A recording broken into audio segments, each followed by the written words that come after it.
എക്സെൻട്രിക്കിലെ മറ്റൊരു വീഡിയോയിലേക്ക് എല്ലാവർക്കും സ്വാഗതം. കഴിഞ്ഞ ക്ലാസ്സിൽ നമ്മൾ അറ്റ്മോസ്ഫിയറിക് ടെമ്പറേച്ചർ വരെയാണ് പറഞ്ഞു നിർത്തിയത്. എന്തൊക്കെയായിരുന്നു നമ്മൾ കഴിഞ്ഞ ക്ലാസ്സിൽ പറഞ്ഞത്? പെട്ടെന്ന് തന്നെ ഒന്ന് പറയാം. ഇൻസുലേഷൻ പറഞ്ഞു, അതുപോലെ തന്നെ process of heat transfer in atmosphere പറഞ്ഞു, ടെറസ്ട്രിയൽ റേഡിയേഷൻ പറഞ്ഞു, ഗ്ലോബൽ ഡിസ്ട്രിബ്യൂഷൻ ഓഫ് ടെമ്പറേച്ചർ പറഞ്ഞു. അതിന് മുന്നോടിയായിട്ട് നമ്മൾ ഹീറ്റ് ബഡ്ജറ്റ് പറഞ്ഞിട്ടുണ്ടായിരുന്നു അല്ലേ? പിന്നെ എന്താണ് ഡയനർ റേഞ്ച് ഓഫ് ടെമ്പറേച്ചർ, പിന്നെ ഡെയിലി മീൻ ഓഫ് ടെമ്പറേച്ചർ. അത് കഴിഞ്ഞതിന് ശേഷമാണ് നമ്മൾ ഗ്ലോബൽ ഡിസ്ട്രിബ്യൂഷൻ ഓഫ് ടെമ്പറേച്ചർ പറഞ്ഞത് അല്ലേ? എങ്ങനെയാണ് ഗ്ലോബിൽ അല്ലെങ്കിൽ ലോകത്തിൽ എങ്ങനെയാണ് ടെമ്പറേച്ചർ എന്ത് ചെയ്തത്, ഡിസ്ട്രിബ്യൂട്ട് ചെയ്തതെന്ന് പഠിച്ചു അല്ലേ? ഒരു മാപ്പ് വരച്ചിട്ടൊക്കെയാണ് പറഞ്ഞിട്ടുണ്ടായിരുന്നത്. അത് കഴിഞ്ഞതിന് ശേഷം നമ്മൾ പറഞ്ഞത് ടെമ്പറേച്ചറിനെ ഇൻഫ്ലുവൻസ് ചെയ്യുന്ന ഫാക്ടേഴ്സ് അല്ലേ? ഏതൊക്കെ 6 ഫാക്ടേഴ്സ് ഉണ്ട് പറഞ്ഞു. ഏതൊക്കെയായിരുന്നു? Latitude, altitude, distance from the sea, പിന്നെ നമ്മൾ എന്താണ് പറയുന്നത്, differential heating of land and ocean current, relief. ഇത്രയും കാര്യങ്ങളായിരുന്നു കഴിഞ്ഞ ക്ലാസ്സിൽ നമ്മൾ ഡിസ്കസ് ചെയ്തിരുന്നു. ഇപ്പോൾ ഓൾമോസ്റ്റ് ഒരു 8 ടോപ്പിക്കോളം നമ്മൾ അറ്റ്മോസ്ഫിയറിക് ടെമ്പറേച്ചറിൽ പറഞ്ഞിട്ടുണ്ട്. ഇനി നമ്മൾ എടുക്കാൻ പോകുന്നത് അറ്റ്മോസ്ഫിയറിക് പ്രഷർ എന്ന് പറയുന്ന ഒരു ഭാഗമാണ്. ഞാൻ ബോർഡിൽ എഴുതിയിട്ടുണ്ട് എന്താണ് അറ്റ്മോസ്ഫിയറിക് പ്രഷർ എന്ന്. എന്താണ് അറ്റ്മോസ്ഫിയറിക് പ്രഷർ എന്ന് പറഞ്ഞു കഴിഞ്ഞാൽ, it is a force exerted by the atmospheric air over earth surface. അല്ലേ? ഭൂമിയുടെ പ്രതലത്തിൽ വായു ചെലുത്തുന്ന ആ ഒരു ഫോഴ്സ് അല്ലെങ്കിൽ ആ ഒരു വെയിറ്റ് അല്ലെങ്കിൽ ആ ഒരു ബലത്തിനെയാണ് നമ്മൾ എന്ത് വിളിക്കുക? അറ്റ്മോസ്ഫിയറിക് പ്രഷർ എന്ന് വിളിക്കുക. നിങ്ങൾ കെമിസ്ട്രിയിലൊക്കെ പഠിച്ചിട്ടുണ്ടായിരിക്കും പ്രഷർ എന്താണെന്ന് അല്ലേ? പ്രഷർ എന്ന് പറഞ്ഞു കഴിഞ്ഞാൽ എന്തായാലും ഏത് ഇക്വേഷൻ വെച്ചിട്ടായിരുന്നു നമ്മൾ ചെയ്തിരുന്നത് കെമിസ്ട്രിയിലൊക്കെ? ഫോഴ്സ് ബൈ ഏരിയ അല്ലേ? പ്രഷർ എന്ന് പറയുമ്പോൾ ഫോഴ്സ് ബൈ ഏരിയ. അതെങ്ങനെയാണ് ഇവിടെ ഉദ്ദേശിക്കുന്നത്? Force by area. ഇതിപ്പോ ഒരു ഭൂമിയാണെന്ന് കരുതുക. ഈ ഭൂമിയെ കവർ ചെയ്തുകൊണ്ട് ആരുണ്ട്?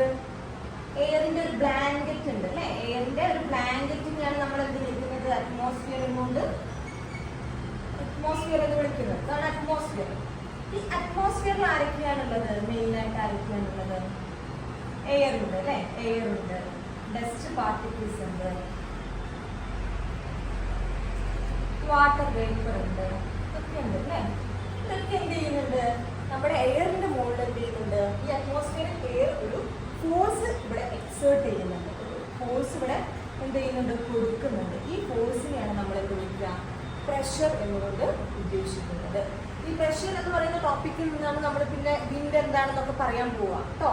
അത് അവിടെ നിൽക്കട്ടെ. അതിന് മുന്നോടിയായിട്ട് പ്രഷർ എന്താണെന്ന് നിങ്ങൾ ആദ്യം പഠിക്കും. പ്രഷർ അളക്കാൻ വേണ്ടി നമ്മൾ ഉപയോഗിക്കുന്ന ഉപകരണമാണ് ഇത് ബാരോമീറ്റർ. എന്താണ്? ബാരോമീറ്റർ. ബാരോമീറ്റർ എന്ന പ്രഷർ അളക്കാൻ വേണ്ടി ഉപയോഗിക്കുന്ന ഉപകരണമാണ് ബാരോമീറ്റർ എന്ന് പറയുന്നത്. ഇതിന് മുകളിലായിട്ട് ഞാൻ 2 വാക്കുകൾ എഴുതിയിട്ടുണ്ട്. എന്താണ്? മില്ലി ബാറും ഹെക്ടോ പാസ്കലും. എന്താണ് മില്ലി ബാർ എന്ന് പറഞ്ഞു കഴിഞ്ഞാൽ? മില്ലി ബാർ, ഹെക്ടോ പാസ്കൽ എന്ന് പറഞ്ഞു കഴിഞ്ഞാൽ പ്രഷറിന്റെ യൂണിറ്റുകളാണ്. ഒരു അറ്റ്മോസ്ഫിയറിക് പ്രഷർ എന്ന് പറഞ്ഞാൽ 1 APM. അറ്റ്മോസ്ഫിയറിക് പ്രഷർ എന്ന് പറഞ്ഞു കഴിഞ്ഞാൽ ഇത്രയും എന്താണ്? ഹെക്ടോ പാസ്കൽ ആണ്, അല്ലെങ്കിൽ ഇത്രയും എന്താണ്? മില്ലി ബാർ ആണ്. ഇത്രയുമാണ് നമ്മൾ എന്ത് ചെയ്തത്? അറ്റ്മോസ്ഫിയറിക് പ്രഷറിൽ നമ്മൾ പറയുന്നത്. അപ്പൊ പ്രഷർ എന്ന് പറഞ്ഞു കഴിഞ്ഞാൽ it is the force exerted by atmospheric air over earth surface. ഭൂമിയുടെ പ്രതലത്തിൽ വായു ചെലുത്തുന്ന ആ ഒരു വെയിറ്റ് അല്ലെങ്കിൽ ആ ഒരു ഫോഴ്സിനെയാണ് നമ്മൾ എന്ത് വിളിക്കുക? പ്രഷർ എന്നുകൊണ്ട് ഉദ്ദേശിക്കുന്നത്. ഈ പ്രഷർ എന്ന് പറയുന്നത് ഭൂമിയുടെ എല്ലാ സ്ഥലത്തും ഒരുപോലെയാണോ? അല്ല അല്ലേ? ഭൂമിയുടെ എല്ലാ സ്ഥലത്തും എന്തല്ല? പ്രഷറും ഒരുപോലെയല്ല. കാരണം നമ്മൾ പറഞ്ഞിട്ടുണ്ടായിരുന്നു കഴിഞ്ഞ ക്ലാസ്സിൽ ടെമ്പറേച്ചറിന്റെ കേസിൽ പറഞ്ഞില്ലേ, ടെമ്പറേച്ചറിനെ ഇൻഫ്ലുവൻസ് ചെയ്യുന്ന ഫാക്ടേഴ്സ്. അതുപോലെ തന്നെ നമ്മുടെ ഈ പ്രഷറിനെ ഇൻഫ്ലുവൻസ് ചെയ്യുന്ന ഫാക്ടേഴ്സിനെ കുറിച്ച് നമ്മൾ ഡിസ്കസ് ചെയ്യും. അപ്പോൾ നിങ്ങൾ ഇത്രയും മനസ്സിലാക്കുക. പ്രഷർ എന്ന് പറയുന്നത് ഭൂമിയുടെ എല്ലാ സ്ഥലത്തും ഒരുപോലെയല്ല. പ്രഷർ എന്ന് പറഞ്ഞു കഴിഞ്ഞാൽ it's a force exerted by the atmospheric air over earth surface ആണ്. അത് അളക്കാൻ വേണ്ടി ഉപയോഗിക്കുന്ന ഉപകരണം ബാരോമീറ്റർ ആണ്. അതിന്റെ യൂണിറ്റ് എന്ന് പറയുന്നത് ഹെക്ടോ പാസ്കൽ അഥവാ മില്ലി ബാർ ആണ്. ഇത്രയും കാര്യം മനസ്സിലാക്കാം. ഇനി നമ്മൾ പറയാൻ പോകുന്നത് ഏതൊക്കെയാണ് ഫാക്ടേഴ്സ് എന്ത് ചെയ്യുന്നത്? പ്രഷറിനെ ഇൻഫ്ലുവൻസ് ചെയ്യുന്നത്. 3 ഫാക്ടേഴ്സ് ഇവിടെ തന്നെ നമുക്ക് പറയാം. ഏതൊക്കെയാണ് ഫാക്ടേഴ്സ് ഇൻഫ്ലുവൻസിങ് അറ്റ്മോസ്ഫിയറിക് പ്രഷർ? നിങ്ങൾ പഠിക്കുന്ന സമയത്ത് ഈ അറ്റ്മോസ്ഫിയറിക് പ്രഷർ ഒക്കെ പഠിക്കുമ്പോൾ നിങ്ങൾ അറ്റ്മോസ്ഫിയർ ടെമ്പറേച്ചറിനെ കുറിച്ച് എന്ത് ചെയ്യണം? ഓർക്കണം. ഇത് രണ്ടും കമ്പയർ ചെയ്ത് പഠിക്കുമ്പോൾ നിങ്ങൾ പെട്ടെന്ന് മറന്നു പോകില്ല. അതൊരു ട്രിക്കാണ് കേട്ടോ. അപ്പൊ ഇതിലും നമ്മൾ പറയുന്നത് എലമെന്റ്സ് ഓഫ് വെതറിൽ നമ്മൾ ഏതൊക്കെയാണ് പഠിക്കുന്നത്? ടെമ്പറേച്ചർ, പ്രഷർ, അതേപോലെ തന്നെ ഹ്യൂമിഡിറ്റി, വിൻഡ്, അതിനെ കുറിച്ചൊക്കെയാണ് പഠിക്കുന്നത്. അപ്പൊ അതൊക്കെ നിങ്ങൾ എന്ത് ചെയ്യാം? കമ്പയർ ചെയ്ത് പഠിക്കുക. ടെമ്പറേച്ചറും പ്രഷറും അതേപോലെ തന്നെ ഹ്യൂമിഡിറ്റിയും ഒക്കെ എന്ത് ചെയ്യുക, കമ്പയർ ചെയ്ത് പഠിക്കുക.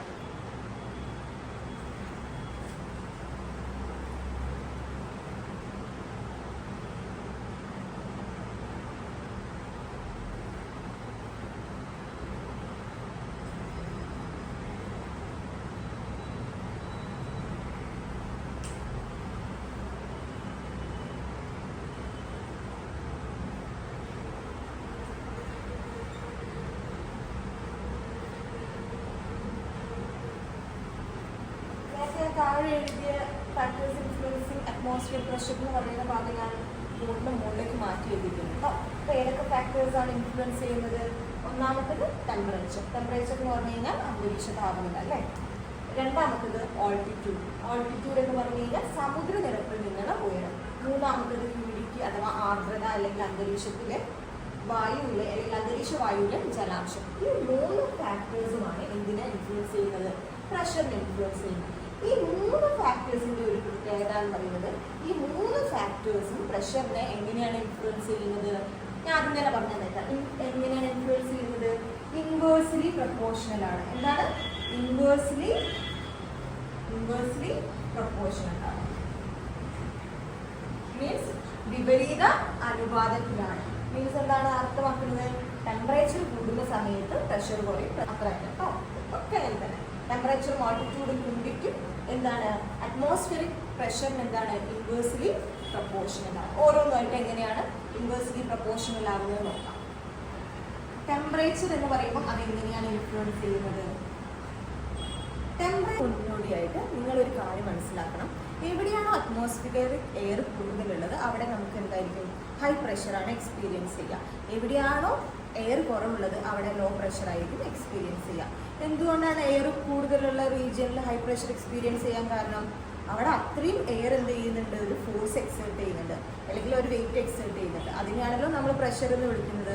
അപ്പോൾ മോളിക്യൂൾസ്, എയർ മോളിക്യൂൾസ് എവിടെയാണ് കൂടുതൽ അവിടെ ഹൈ പ്രഷർ ആയിരിക്കും. എവിടെയാണോ എയർ മോളിക്യൂൾസ് കുറവ് അവിടെ ലോ പ്രഷർ ആയിരിക്കും. ഇത്രയും കാര്യം നിങ്ങൾ മനസ്സിൽ വെക്കുക. ഇനി നമുക്ക് നോക്കാം എങ്ങനെയാണ് ടെമ്പറേച്ചർ പ്രഷറിനെ എഫക്റ്റ് ചെയ്യുന്നത്. Atmospheric air expands on getting heated up and rises up. Thus, a low pressure region is created. നമ്മുടെ ഭൂമി കൺസിഡർ ചെയ്യാം അല്ലേ. ഭൂമിയുടെ ഏത് ലാറ്റിറ്റ്യൂഡാണ്? 0 ഡിഗ്രി ലാറ്റിറ്റ്യൂഡ് ഏതാണ്? ഇക്വേറ്റർ. ഈ ഇക്വേറ്ററിന്റെ ഈ ഇരുവശങ്ങളും എന്ന് പറയുന്നത് ട്രോപ്പിക്കൽ റീജിയൻ ആണ് അല്ലേ. 23.5 ഡിഗ്രി നോർത്തിനും 23.5 ഡിഗ്രി സൗത്തിനും ഇടയിലുള്ള റീജിയൻ എന്ന് പറയുന്നത് എന്താണ്? ട്രോപ്പിക്കൽ റീജിയൻ ആണ്. ഈ ട്രോപ്പിക്കൽ റീജിയൻ വരെയാണ് സൺറൈസ് എന്ത് ചെയ്യുള്ളൂ? വെർട്ടിക്കലായിട്ട് ഫാളോ ചെയ്യുള്ളൂ. ഇതിന് ശേഷം നമ്മുടെ പോളാർ റീജിയനിലേക്ക് പോകുമ്പോഴും എന്താണ്? സൺറൈസ് എങ്ങനെയാണ് കിട്ടുന്നത്? സ്ലാൻഡിങ് ആയിട്ടാണ്, ചിരിങ് ആണ് പതിക്കുക. ഈ ഒരു റീജിയൻ വരെ നമുക്ക് എന്ത് കിട്ടുന്നുള്ളൂ? സൺറൈസ് വെർട്ടിക്കലായിട്ട് കിട്ടുന്നുള്ളൂ. അതുകൊണ്ട് തന്നെ ഇവിടെ എന്തായിരിക്കും? ചൂട് കൂടുതലായിരിക്കും. അങ്ങനെ ഇവിടെ ചൂട് കൂടുതലാകുമ്പോൾ ഇവിടുത്തെ വായു എന്ത് ചെയ്യും? എക്സ്പാൻഡ് ചെയ്യും. ചൂടായ വായു എക്സ്പാൻഡ് ചെയ്ത് അതെന്ത് ചെയ്യും? അത് മുകളിലേക്ക് ഉയർന്നു പൊങ്ങിപ്പോകും. ആ റീജിയനിൽ അപ്പോൾ എന്താണ് ഉണ്ടാവുക?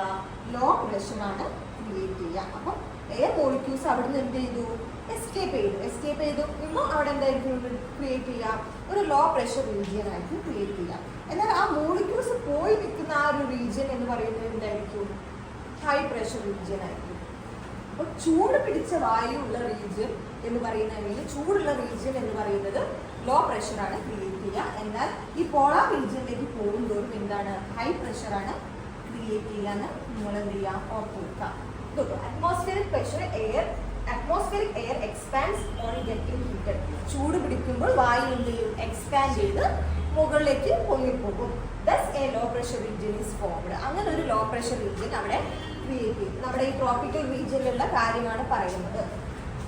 This rising air gradually cools, contract and subsides to form high pressure region. ഈ പോയ വായു ഉണ്ടല്ലോ, ഈ ഇക്വറ്റോറിയൽ റീജിയനിൽ മുകളിലേക്ക് ഉയർന്ന് പൊങ്ങിപ്പോയ വായു എന്ത് ചെയ്യാൻ തുടങ്ങും? കുറച്ച് കഴിയുമ്പോൾ ഹയർ ലാറ്റിറ്റ്യൂഡിൽ വെച്ച് തണുക്കാൻ തുടങ്ങും. തണുത്ത് കഴിയുമ്പോൾ അവരെന്ത് ചെയ്യും? കുറച്ച് ആ റീജിയനിലേക്ക് എന്ത് ചെയ്യും? താഴ്ന്നിറങ്ങാൻ തുടങ്ങും. അങ്ങനെ താഴ്ന്നിറങ്ങുമ്പോൾ അവിടെ എന്തുണ്ടാവും? ഹൈ പ്രഷർ റീജിയൻ ക്രിയേറ്റ് ചെയ്യും. അങ്ങനെയാണ് ടെമ്പറേച്ചർ എന്ത് ചെയ്യുന്നത്? പ്രഷറിനെ ഇൻഫ്ലുവൻസ് ചെയ്യുക. ടെമ്പറേച്ചർ എങ്ങനെയാണ് പ്രഷറിനെ ഇൻഫ്ലുവൻസ് ചെയ്യുന്നത് വെച്ച് കഴിഞ്ഞാൽ ടെമ്പറേച്ചർ കൂടുമ്പോൾ എന്ത് ചെയ്യും, പ്രഷർ കുറയും. ടെമ്പറേച്ചർ കുറയുമ്പോൾ പ്രഷർ എന്ത് ചെയ്യും, കൂടും. രണ്ടും എന്താണ്, ഇൻവേഴ്സ്ലി പ്രപ്പോർഷണൽ ആണ്. ഇത്രയും കാര്യം നിങ്ങൾ എന്ത് ചെയ്യുക, ഓർത്ത് വെക്കുക. ഇത് ഞാനൊരു എക്സാമ്പിൾ വെച്ചിട്ട്, നമ്മുടെ ഭൂമിയുടെ കേസിൽ ഞാൻ ഒരു എക്സാമ്പിൾ വെച്ചിട്ട് പറഞ്ഞതാണ്. ഇക്വറ്റോറിയൽ റീജിയനിൽ എന്തായിരിക്കും, പ്രഷർ കുറവായിരിക്കും. കാരണം അവിടെ സൺറൈസ് കൂടുതലാണ്, ടെമ്പറേച്ചർ കൂടുതലാണ്. ടെമ്പറേച്ചർ കൂടുമ്പോൾ അവിടുത്തെ വായു എന്ത് ചെയ്യും, എക്സ്പാൻഡ് ചെയ്ത് അവിടെ മുകളിലേക്ക് പോകും. അപ്പോൾ അവിടെ എന്താണ്, വായു ഇല്ല. വായു ഇല്ലാത്തത് കൊണ്ട് തന്നെ ആ റീജിയൻ എന്തായിരിക്കും, ലോ പ്രഷർ റീജിയൻ ആയിരിക്കും ഉണ്ടാവുക.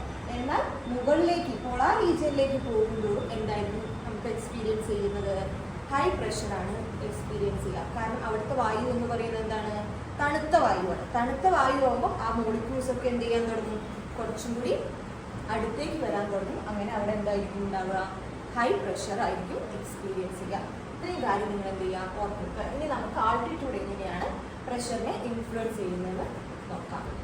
ആൾട്ടിറ്റ്യൂഡ് എങ്ങനെയാണ് പ്രഷറിനെ ഇൻഫ്ലുവൻസ് ചെയ്യുന്നത് നോക്കാം. Density of the atmospheric gases decreases with increase in altitude. Altitude കൂടുന്നതിനനുസരിച്ച് എന്ത് ചെയ്യും, ഗ്യാസസിന്റെ ഡെൻസിറ്റി കുറയും. ഗ്യാസസിന്റെ ഡെൻസിറ്റി കുറയുക എന്ന് പറയുന്നത് അവിടെ എന്താണ്, നമ്പർ ഓഫ് എയർ മോളിക്യൂൾസ് എന്താണ്, കുറവാണ്. അതുകൊണ്ട് തന്നെ അവിടെ എന്തായിരിക്കും, പ്രഷർ എന്തായിരിക്കും, കുറവാണ്. അപ്പോൾ ഹൈറ്റ് കൂടും തോറും, ഓൾട്ടിറ്റ്യൂഡ് കൂടും തോറും എന്താണ്, പ്രഷർ കുറയും. അത്ര ആലോചിച്ച് നോക്കട്ടോ, അത്ര ആലോചിച്ച് നോക്കട്ടോ. പിന്നെ എന്താണ് ഇവിടെ പറയുന്നത്, variation of atmospheric pressure is at the rate of about 1 millibar per 10 meters.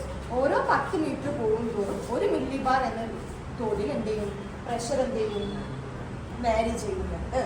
Variation of the atmospheric pressure is at the rate of about 1 millibar per 10 meter. 10 മീറ്ററിന് 1 millibar എന്ന് പറയുന്ന തോതിലായിരിക്കും എന്ത് ചെയ്യുക, പ്രഷർ എന്ത് ചെയ്യുക, കുറയുക. നമ്മൾ നേരത്തെ ടെമ്പറേച്ചർ പഠിച്ചപ്പോൾ പറഞ്ഞിട്ടുണ്ടായിരുന്നല്ലോ അല്ലേ, ഓരോ കിലോമീറ്ററിനും 6.4 ഡിഗ്രി സെൽഷ്യസ് ടെമ്പറേച്ചർ കുറയുമെന്ന് പറഞ്ഞില്ലായിരുന്നു, നോർമൽ ലാക്സ് റേറ്റ് എന്ന് പറഞ്ഞില്ലായിരുന്നു. അതുപോലെ തന്നെയാണ് ഓൾട്ടിറ്റ്യൂഡിലും പറയുന്നത് കേട്ടോ. ഇത്രയും നിങ്ങൾ എന്ത് ചെയ്യുക, ഓൾട്ടിറ്റ്യൂഡിൻ്റെ കാര്യത്തിൽ ഓർത്ത് വെക്കാം. പിന്നെ നമുക്ക്, നിങ്ങളൊക്കെ കെമിസ്ട്രിയിൽ കേട്ടിട്ടുണ്ടാവും ഒരു ക്വസ്റ്റ്യൻ, എന്തുകൊണ്ടാണ് നമ്മൾ ഒരു മൗണ്ടെയിൻ ടോപ്പിലേക്ക് പോകുന്ന സമയത്ത് നമ്മുടെ ചെവി അടയാനും അതേപോലെ തന്നെ മൂക്കിന് ചോരയൊക്കെ വരാൻ കാരണം എന്താണെന്ന് നിങ്ങൾ ആ ഒരു ചോദ്യം കേട്ടിട്ടുണ്ടാവും. അവിടെ എന്താണ് മെയിൻ, അവിടുത്തെ മെയിൻ പോയിന്റ് എന്ന് പറയുന്നത് പ്രഷറാണ്. അവിടെ എന്ത് ചെയ്യുന്നത്, പ്രഷർ കുറയുന്നത് കൊണ്ടാണ് നമ്മുടെ ബോഡിയെ കമ്പയർ ചെയ്ത് നോക്കുമ്പോൾ എന്താണ്, മൗണ്ടെയിൻ ടോപ്പിൽ എന്ന് പറയുന്നത് പ്രഷർ കുറവാണ്. അപ്പോൾ എപ്പോഴും ഈ ചെവിൻ്റെ ഉള്ളിൽ നിന്നൊക്കെ കാറ്റ് എന്ത് ചെയ്യും, പുറത്തേക്ക് വരും.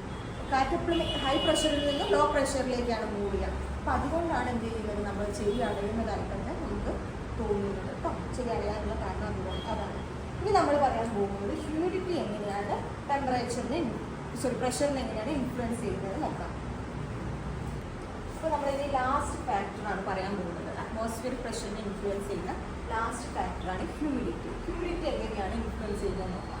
When humidity increases, the water molecules displaces the heavier gas in the atmosphere. എന്താണ് ഹ്യൂമിഡിറ്റി എന്ന് പറഞ്ഞു കഴിഞ്ഞാൽ, അന്തരീക്ഷത്തിൽ നീരാവിയുടെ അളവ് കൂടും. നീരാവി എന്ന് പറയുമ്പോൾ അതെന്താണ്, വളരെ ലൈറ്റർ ആയിട്ടുള്ള ഒരു മോളിക്യൂൾസ് ആണ്. മറ്റ് ഓക്സിജൻ അതേപോലെ തന്നെ നൈട്രജൻ പോലുള്ള ഹെവിയർ ആറ്റത്തിനെ സംബന്ധിച്ച് നോക്കുമ്പോൾ ഈ വാട്ടർ വേപ്പർ എന്ന് പറയുന്നത് എന്താണ്, വളരെ ലൈറ്ററാണ്. അപ്പം അന്തരീക്ഷത്തിൽ ഈ ഹ്യൂമിഡിറ്റി കൂടുന്ന സമയത്ത് ഈ പറയുന്ന ഈ ലൈറ്റർ മോളിക്യൂൾസിൻ്റെ എണ്ണം കൂടുക എന്നാണ് അതിനർത്ഥം. അപ്പോൾ എന്തായിരിക്കും, അവിടെ പ്രഷർ എന്തായിരിക്കും, കുറവാണ്. കാരണം ഈ ലൈറ്റർ മോളിക്യൂൾസ് എന്താണ്, അവർ എക്സേർട്ട് ചെയ്യുന്ന ഫോഴ്സും എന്തായിരിക്കും, പ്രഷറും എന്തായിരിക്കും, കുറവായിരിക്കും ഉണ്ടാവുക. അതാണ് ഹ്യൂമിഡിറ്റിൻ്റെ കേസിൽ നമ്മൾ പറയുന്നത് കേട്ടോ. ഇപ്പോൾ ടെമ്പറേച്ചർ ആയിക്കോട്ടെ, ഓൾട്ടിറ്റ്യൂഡ് ആയിക്കോട്ടെ, ഹ്യൂമിഡിറ്റി ആയിക്കോട്ടെ, ഈ 3 ഫാക്ടറും പ്രഷറിനെ ഇൻവേഴ്സ്ലി പ്രപ്പോർഷണലാണ്. ഈ 3 കൂടുന്ന സമയത്ത് പ്രഷർ കുറയും, ഈ 3 കുറയുന്ന സമയത്ത് പ്രഷർ കൂടും. അപ്പോൾ ഹ്യൂമിഡിറ്റി നിങ്ങൾക്ക് മനസ്സിലായില്ലേ, ഒന്നും കൂടി പറയേണ്ട ആവശ്യമുണ്ടോ? ഹ്യൂമിഡിറ്റി എന്ന് പറഞ്ഞു കഴിഞ്ഞാൽ എന്താണ്, അന്തരീക്ഷത്തിലെ വാട്ടർ മോളിക്യൂൾസിൻ്റെ അളവിനെയാണ് നമ്മൾ എന്ത് വിളിക്കുക, ഹ്യൂമിഡിറ്റി എന്ന് വിളിക്കുന്നത്. അപ്പോൾ when humidity increases, the water molecules displaces the heavier gases. അന്തരീക്ഷത്തിൽ ഈ ഹെവിയർ ഗ്യാസ് ആയിട്ടുള്ള ഓക്സിജൻ, നൈട്രജനെ ഇവരെന്ത് ചെയ്യും, ഡിസ്പ്ലേസ് ചെയ്ത് അവരെന്ത് ചെയ്യും, അവർ നിൽക്കുന്ന സ്ഥാനത്തേക്ക് വരും. ഓക്സിജനും നൈട്രജനും നിൽക്കുന്ന സ്ഥാനത്ത് എന്ത് ചെയ്യും, വാട്ടർ മോളിക്യൂൾസ് എത്തും. ഈ വാട്ടർ മോളിക്യൂൾസ് എന്തെന്ന് പറയുന്നതാണ്, വളരെ ലൈറ്ററാണ്. ലൈറ്റർ ആയതുകൊണ്ട് തന്നെ അവരെന്തായിരിക്കും, ഈ ഡ്രൈ എയറിനെക്കാട്ടും അവർ എക്സേർട്ട് ചെയ്യുന്ന പ്രഷർ എന്ന് പറയുന്നത് വളരെ കുറവായിരിക്കും. ഹ്യൂമിഡിറ്റി കൂടുന്ന സമയത്ത് പ്രഷർ കുറവായിരിക്കും. ഇത്രയും കാര്യം നിങ്ങൾ ഓർത്ത് വെക്കാം. നെക്സ്റ്റ് ടോപ്പിക് നമ്മൾ ഐസോബാർ എന്താണെന്ന് നോക്കാം. ഐസോബാർ എന്ന് പറഞ്ഞു കഴിഞ്ഞാൽ the smooth curved lines drawn on the map connecting the places having equal atmospheric pressure. എന്താണ്? ഒരേ അറ്റ്മോസ്ഫിയറിക് പ്രഷറുള്ള പ്ലേസുകളെ തമ്മിൽ കണക്ട് ചെയ്തുകൊണ്ട് വരയ്ക്കുന്ന ഒരു കേർവ്ഡ് ആയിട്ടുള്ള ലൈനിനെയാണ് നമ്മൾ എന്ത് വിളിക്കുക? ഐസോബാർ എന്ന് വിളിക്കുന്നത്. ഇതെന്ന് പറയുന്നത് എന്താണ്? ഇമാജിനറി ലൈനാണ്. നമ്മൾ കഴിഞ്ഞ ക്ലാസ്സിൽ അറ്റ്മോസ്ഫിയറിക് ടെമ്പറേച്ചർ പറഞ്ഞപ്പോൾ ഐസോതേർമ് പഠിച്ചില്ലായിരുന്നോ? അതേപോലെ തന്നെയാണ് എന്ത്? ഐസോബാർ. ഐസോ എന്ന് പറഞ്ഞു കഴിഞ്ഞാൽ സെയിം, ഒരേ പ്രഷറുള്ള റീജിയനെ തമ്മിൽ കണക്ട് ചെയ്തുകൊണ്ട് വരയ്ക്കുന്ന ഇമാജിനറി ലൈനിനെയാണ് നമ്മൾ എന്ത് വിളിക്കുക? ഐസോബാർ എന്ന് വിളിക്കുക. ഇതിപ്പോൾ നമ്മുടെ വേൾഡ് മാപ്പിൽ ഞാൻ ജസ്റ്റ് ഒന്ന് ഡ്രോ ചെയ്തതാണ്. അതായത് ഞാൻ ഒന്ന് രണ്ട് എന്ത് ചെയ്തിട്ടുണ്ട്? പ്രഷർ ഐസോബാറുകൾ എന്ത് ചെയ്തിട്ടുണ്ട്? അടയാളപ്പെടുത്തിയിട്ടുണ്ട്. ജസ്റ്റ് റഫാണ്. ഫിഗർ നിങ്ങൾ ടെക്സ്റ്റിൽ ഫിഗർ 1.12 എന്ന് നോക്കിയാൽ മതി. അതിൽ നിങ്ങൾക്ക് ഡീറ്റെയിൽ ആയിട്ട് വരച്ചിട്ടുണ്ട്. ഞാൻ നിങ്ങൾക്ക് മനസ്സിലാവാൻ വേണ്ടി ജസ്റ്റ് 2-3 ഐസോബാർ എടുത്തിട്ടാണ് ഇവിടെ പറയാൻ പോകുന്നത്. ഇതെന്താണ്? അപ്പം ഈ ഒരു സർക്കിൾ നിങ്ങൾ കണ്ടില്ലേ? ഈ കേർവ്ഡ് ലൈൻ കണ്ടില്ലേ? അപ്പം ഇതിൻ്റെ ഉള്ളിൽ എഴുതിയത് എച്ച് എന്നാണ് എഴുതിയത്. ഈ എച്ച് എന്ന് ഉദ്ദേശിക്കുന്നത് ഹൈ പ്രഷർ റീജിയൻ ആണ്. ഇതെന്ന് മനസ്സിലാക്കാൻ വേണ്ടിയിട്ടാണ് എച്ച് എന്ന് പറയുന്ന ലെറ്റർ എഴുതിയിട്ടുള്ളത്. ഇവിടെ എന്താണ് എഴുതിയത്? 1015. ഇതെന്താണ് ഇതിൻ്റെ അർത്ഥം? ഈ കേർവ്ഡ് ലൈൻസ് പോകുന്ന എല്ലാ സ്ഥലത്തും പ്രഷർ എന്തായിരിക്കും? 1015 ആയിരിക്കും. ഇവിടെ നോക്കിയാലും ഇവിടെ നോക്കിയാലും ഇവിടെ നോക്കിയാലും എവിടെ നോക്കിയാലും അവിടുത്തെ പ്രഷർ എന്തായിരിക്കും? സെയിം ആയിരിക്കും. അതാണ് എന്ത്? 1015. എച്ച് എന്ന് ഉദ്ദേശിക്കുന്നത് ഇവിടെ എന്തായിരിക്കും? ഹൈ പ്രഷർ ആയിരിക്കും എക്സ്പീരിയൻസ് ചെയ്യുന്നത്. ഈ എൽ എന്ന് പറയുന്നത് ലോ പ്രഷറിനെയാണ് ഡിനോട്ട് ചെയ്യുന്നത്. ഈ ഐസോബാറിൽ എത്രയായിരിക്കും ഇവിടുത്തെ പ്രഷർ എന്ന് പറയുന്നത്? 1005 ആയിരിക്കും അവിടുത്തെ പ്രഷർ എന്ന് പറയുന്നത്. ഇത്രയുമാണ് നമ്മൾ ഐസോബാറിൽ പറയുന്നത്. ഈ ഗ്ലോബൽ ഡിസ്ട്രിബ്യൂഷൻ ഓഫ് പ്രഷർ എന്ന് പറയുന്ന ഈ ഒരു ടോപ്പിക്കിൽ ആ ഒരു ഐസോബാറിൻ്റെ ട്രെൻഡുകൾ എക്സാമിൻ ചെയ്തപ്പോൾ ഒരു മനസ്സിലായ കാര്യം എന്ന് പറയുന്നത്, ചില ലാറ്റിറ്റ്യൂഡുകളിൽ എന്താണ്? പ്രഷർ സെയിം ആണ്. ഓരോ ലാറ്റിറ്റ്യൂഡുകളിലും ഓരോ രീതിയിലായിരിക്കും പ്രഷറിൻ്റെ വേരിയേഷൻ ഉള്ളത്. അപ്പോൾ അങ്ങനെ നോക്കുമ്പോൾ ആ ഒരു റീജിയനെ നമ്മൾ എന്ത് വിളിക്കാം? ആ ഒരു ഇതിനെ നമുക്ക് പ്രഷർ ബെൽറ്റുകൾ എന്ന് വിളിക്കാം. അപ്പോൾ എർത്ത് എന്ന് പറയുന്നത് ഇതാണെങ്കിൽ ഒരു വയ്ക്കാം.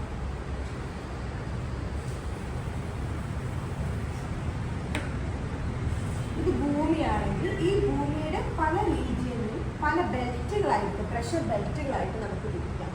ഈ 0 ഡിഗ്രി ലാറ്റിറ്റ്യൂഡിനെ നമുക്ക് എന്ത് വിളിക്കാം? ഇക്വറ്റോറിയൽ പ്രഷർ ബെൽറ്റ് എന്ന് വിളിക്കാം. ഇക്വറ്റോറിയൽ ലോ പ്രഷർ ബെൽറ്റ് എന്ന് വിളിക്കാം. Equatorial low pressure belt.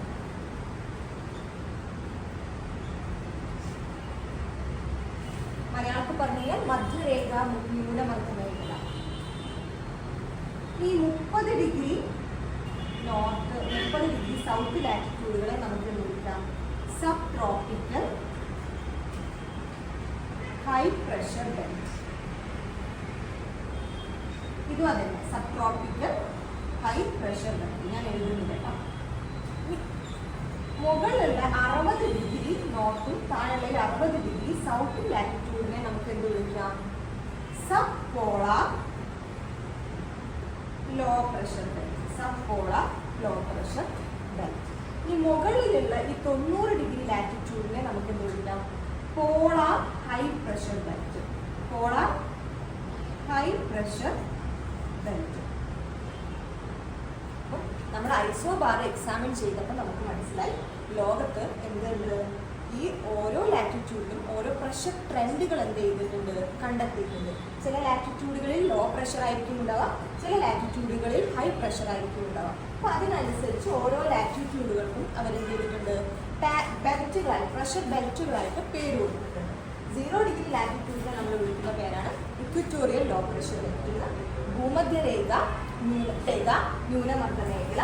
30 degree north south ലാറ്റിറ്റ്യൂഡുകളെ വിളിക്കുന്ന പേരാണ് sub tropical high pressure belt. ഉപോഷ്ണ ഉച്ചമർദ്ദ മേഖല. ഈ sub polar low pressure belt എന്ന് പറയുന്നത് 60 ഡിഗ്രി നോർത്ത് 60 ഡിഗ്രി സൗത്ത് ലാറ്റിറ്റ്യൂഡുകളെയാണ് എന്താണ്? ഉപദ്രവീയ ന്യൂനമർദ്ദ മേഖല. ഈ പോളാർ ഹൈ പ്രഷർ ബെൽറ്റ് എന്ന് പറഞ്ഞു കഴിഞ്ഞാൽ ധ്രുവീയ ഉച്ചമർദ്ദ മേഖല. ഈ ഓരോ മേഖലയിൽ എങ്ങനെയാണ് ഹൈ പ്രഷർ വരുന്നത്, ലോ പ്രഷർ വരുന്നതെന്ന് നമുക്ക് നോക്കാം.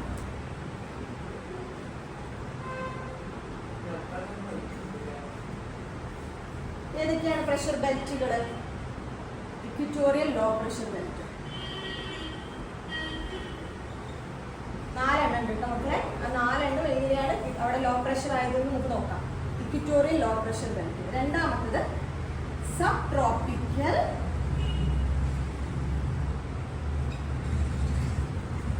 High pressure belt. മൂന്നാമത്തത് sub polar low pressure belt.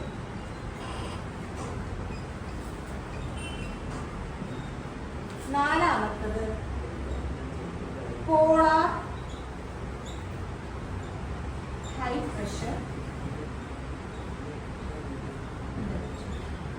ഇത് എത്ര ഡിഗ്രി ലാറ്റിറ്റ്യൂഡ് ആണ്? 0 ഡിഗ്രി ലാറ്റിറ്റ്യൂഡിലാണ് ഇക്വിറ്റോറിയൽ ലോ പ്രഷർ ബെൽറ്റ് ഉള്ളത് അല്ലേ? 0 ഡിഗ്രി.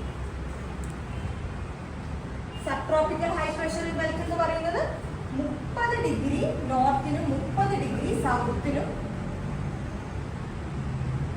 ഇടയിലുള്ള ലാറ്റിറ്റ്യൂഡാണ്. എന്ത് ലാറ്റിറ്റ്യൂഡിലാണ് sub tropical high pressure belt എന്ന് പറയുന്നത്. Sub polar low pressure belt എന്ന് പറയുന്നത് 60 ഡിഗ്രി നോർത്തിനും 60 ഡിഗ്രി സൗത്തിനും ഇടയിൽ. പോളാർ ഹൈ പ്രഷർ ബെൽറ്റ് എന്ന് പറയുന്നത് 90 ഡിഗ്രി നോർത്തും അതേപോലെ തന്നെ 90 ഡിഗ്രി സൗത്തും. ഈ 4 പേര് നിങ്ങൾ എന്ത് ചെയ്യണം? പഠിച്ചു വെക്കണം. എക്സാമിന് ചോദിക്കും ഏതൊക്കെയാണ് പ്രഷർ ബെൽറ്റ്. ആ പ്രഷർ ബെൽറ്റിനെ എക്സ്പ്ലെയിൻ ചെയ്യാൻ വേണ്ടി പറയും. അപ്പോൾ നമുക്ക് ഇക്വിറ്റോറിയൽ ലോ പ്രഷർ ബെൽറ്റിനെ കുറിച്ച് പഠിക്കാം. നമുക്ക് ആദ്യത്തെ പ്രഷർ ബെൽറ്റിനെ കുറിച്ച് ഡിസ്കസ് ചെയ്യാം. ആദ്യത്തെ പ്രഷർ ബെൽറ്റ് എന്ന് പറയുന്നത് ഇക്വിറ്റോറിയൽ ലോ പ്രഷർ ബെൽറ്റാണ്. ഇത് എത്ര ഡിഗ്രി ബെൽറ്റാണ്? 0 ഡിഗ്രി ലാറ്റിറ്റ്യൂഡിലുള്ള ബെൽറ്റിനെയാണ്, ലോ പ്രഷർ ബെൽറ്റിനെയാണ് നമ്മൾ എന്ത് വിളിക്കുക? ഇക്വിറ്റോറിയൽ ലോ പ്രഷർ ബെൽറ്റ് എന്ന് വിളിക്കുന്നത്. ഇവിടെ എങ്ങനെയാണ് ലോ പ്രഷർ ക്രിയേറ്റ് ചെയ്യാനുള്ള കാരണം? നമ്മൾ ഈ ചാപ്റ്ററിൽ അറ്റ്മോസ്ഫിയറിക് ടെമ്പറേച്ചർ അല്ലെങ്കിൽ നമ്മൾ എന്താ പറയുക ടെമ്പറേച്ചർ എങ്ങനെയാണ് പ്രഷറിനെ ഇൻഫ്ലുവൻസ് ചെയ്യുന്നത് എന്ന് ചോദിച്ചപ്പോൾ ഞാൻ പറഞ്ഞു തന്നിട്ടുണ്ടായിരുന്നു. നമ്മുടെ ഈ ഇക്വേറ്റർ റീജിയനിൽ എന്ന് പറയുന്നത് അല്ലെങ്കിൽ ട്രോപ്പിക്കൽ റീജിയനിൽ എന്ന് പറയുന്നത് സൺറൈസ് എന്താണ്? വെർട്ടിക്കലി ഫാൾ ചെയ്യുന്ന റീജിയനാണ് അല്ലെ? ലംബമായിട്ട് പതിക്കുന്ന പ്രദേശമാണ്.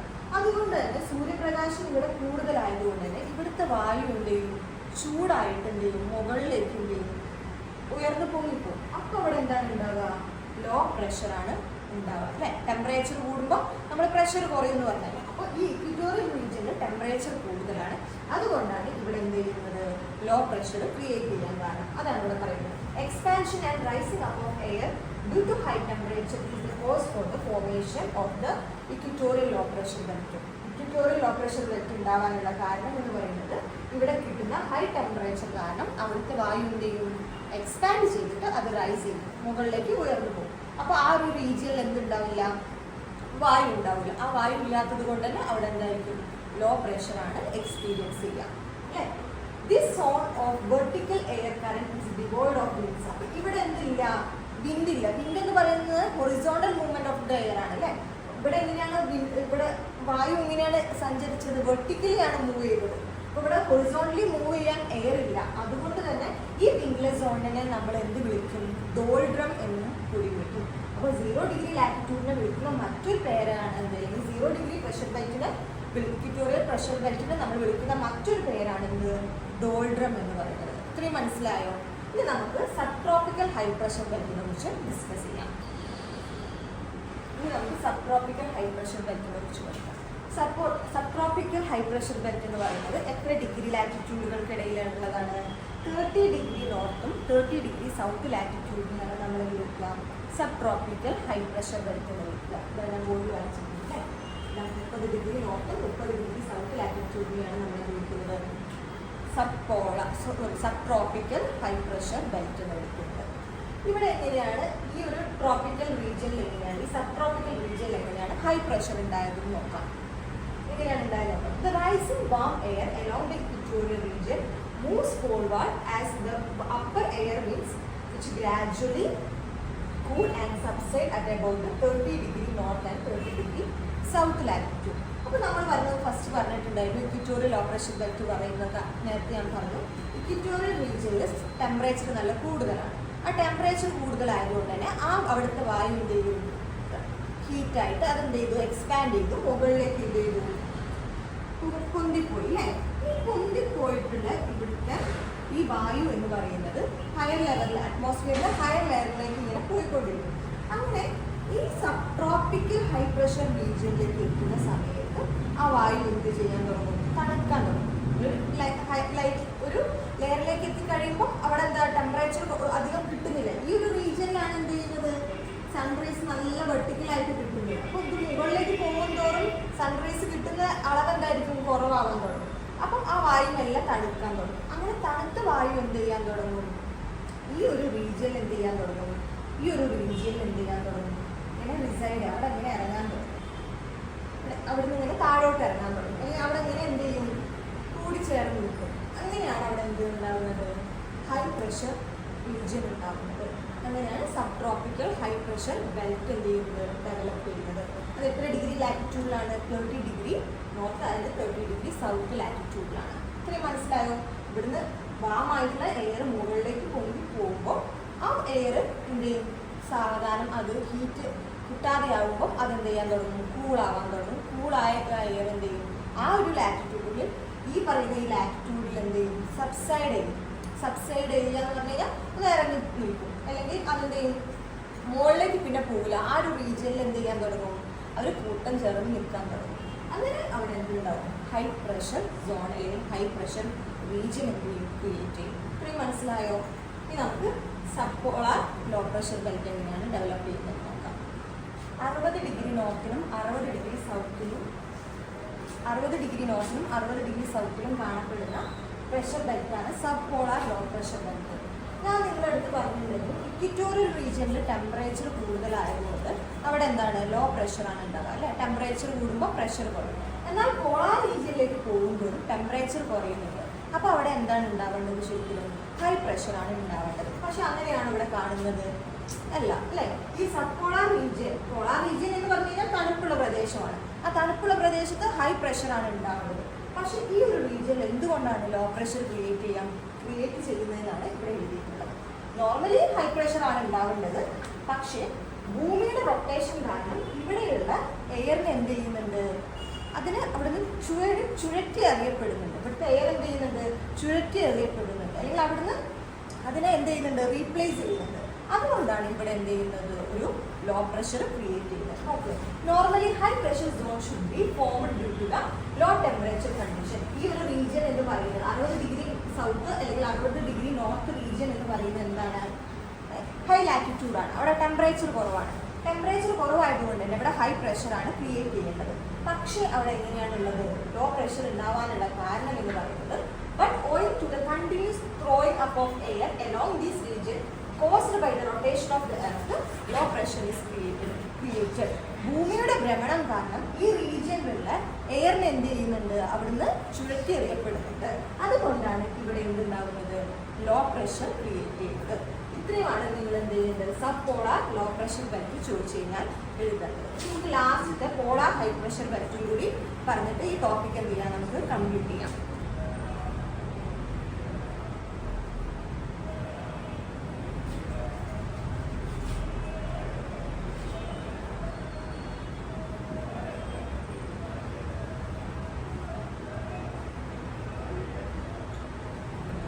ലാസ്റ്റത്തെ പ്രഷർ ബെൽറ്റ് ആയിട്ടുള്ള പോളാർ ഹൈ പ്രഷർ ബെൽറ്റിനെ കുറിച്ചാണ് നമുക്ക് പറയാനുള്ളത്.